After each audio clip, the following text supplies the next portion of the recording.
Right, so these are a few roadblocks I have a year and a half into my business, and you probably reach this at around 15K a month at that barrier. So I'm going to dive into the roadblocks themselves and how I count on solving them.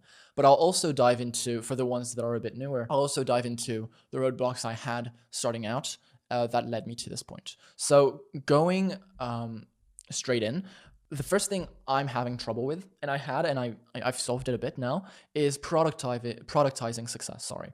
So what does that mean and why is it useful? The reason you want to do this is that once you have more than, say, 5 clients simultaneously, then keeping track of everything, every status, every stat is extremely difficult, and it becomes a huge mental bandwidth issue. So the way to do this, to solve it, is first of all, and this is something extremely important, but no one does it, is just keep your tech stack to the minimum. So the only things I use are Google Sheets, Google Docs.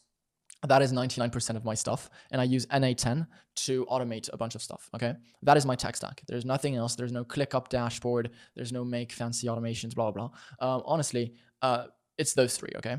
So the reason I say this is that it'll be a ton easier to productize success if you have very few tech softwares, okay? Because you can tie in the process. So imagine I do lead generation. So imagine the process from working on the offer to now building the list. Then I only have a very select softwares that I use. That way I can sort of ask my VAs or ask your employees to do basically stuff in sequence, right?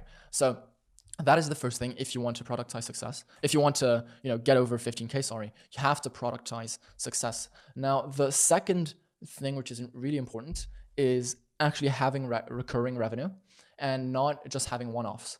So here is what that means. You have to have cash on hand, okay?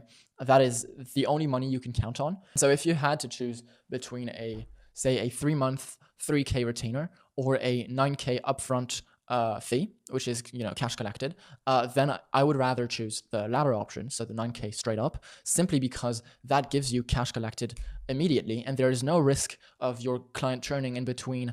You had a contract for 3 months, and a month and a half into it, they're like, okay, this isn't working. Well, of course it's not working because we're not done yet. So that is extremely important. It's having recurring revenue, but also the caveat to this is recurring revenue is great, but the best thing is a ton of upfront cash. But the reason I said recurring revenue is that you don't want to do, and this was my error, you don't want to do one-off fees and then just pay a small software fee or something like that. So my model was a setup fee, which was $5,000, and then that you would have a software fee per month, which would be something around 600 or 800.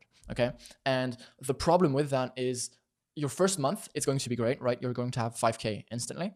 But then you have the issue of the next months, your clients really aren't generating too much revenue. So you think you're doing a good deal by having 5K upfront, but in the end, if you take 5K and say 500 a month for 3 months, then that is 6,500. You divide that by 3 for 3 months, right? And that is 2,000 a month. Okay, close. I don't want to get into the maths, but the thing is, you thought this would be a great deal, but it isn't. So beware of large amounts of cash without any recurring revenue. You can sustain this if the initial amount is higher, right? So if you want your ultimate LTV of a client, so if you sell one-offs to be, say 25K, then you make him pay 25K upfront, okay? Or in a payment plan or something like that. But you have to define your LTV in order to actually understand what you're able to pitch and what you're not able to pitch, right? It's not just something you pull out of a magic hat, a number that you don't really know of. You have to actually calculate what that will look like for you. And finally, the last thing that is troubling me right now is commoditization. So of course I sell lead gen services. So there is a ton of people that do this. So how do you navigate a commoditized market, right? The way I've found to do it is that you have to either narrow your services down or expand them. So let me explain this a bit deeper. When you try to narrow it down, for example, you take lead gen. If you want to narrow it down, you just build lists, for example. You just build contact lists and you contact tons of other lead generation agencies saying, okay, I can build you a list with any provider you want for half the price, right? That is a great offer. It is not commoditized because not a lot of people allow you to navigate between different data providers, stuff like that. Okay, so that is narrowing down. Then you can also widen it. So keep in mind that when you narrow down, you will likely sell more and it'll be easier to sell, but it'll be at a lower ticket. Okay. However, when you widen your array of services, then, for example, instead of just doing lead gen, what we're doing is also market research and sales training. And so when you combine all of these, then you have something you can sell for 25K easily, right? So you have to think about the value you're actually adding to the company. If you're just wanting to have something very, very precise, but therefore lower ticket, and this is not always true. Like, don't take something that I didn't say, right? When you have something very niched, you can often sell it for higher prices, but that was for the offer I previously gave, which was a pretty much no-brainer offer. But that should sum it up, okay? So these are the roadblocks I have a year and a half into my agency.